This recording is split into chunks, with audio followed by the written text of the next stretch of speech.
یہودی جو تھے نا وہ سحری نہیں کرتے تھے، سحری کا نام و نشان نہیں تھا، روزہ رکھتے سحری نہیں کرتے۔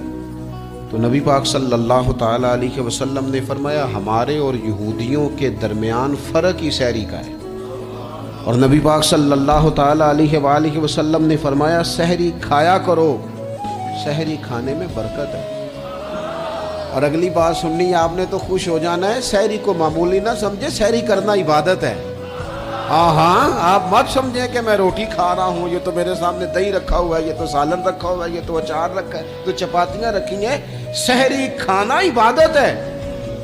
آپ صبح اٹھے، آپ کی تو روٹین ہی اور تھی، تو 7 بجے کھاتے تھے، 9 بجے کھاتے تھے۔ یہ جو آپ صبح کھا رہے ہیں اٹھ کے سحری میں، اپنی مرضی سے تھوڑی کھا رہے ہیں، یہ تو کسی کے کہنے سے کھا رہے ہیں، یہ تو کسی کے بٹھائے بیٹھے ہیں۔ یہ جو سحری کا لنگر ہے یہ رب رسول کی رحمت کے ساتھ عطا ہوتا ہے، یہ کرم ہے، یہ اللہ رسول کے بٹھائے بیٹھے۔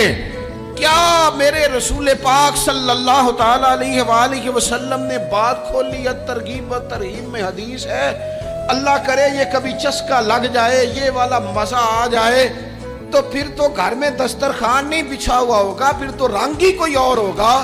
حضور فرماتے اللہ تعالیٰ اور اس کے فرشتے سحری کھانے والوں پر رحمتوں کا نزول فرماتے ہیں۔ کھائی روٹی جا رہی ہے، پکا ہوا کھانا ہے، لیکن حضور فرماتے ہیں رب بھی رحمتیں فرما رہا ہے، اور اللہ کے حکم سے فرشتے بھی رحمتوں کا نزول کر رہے ہیں۔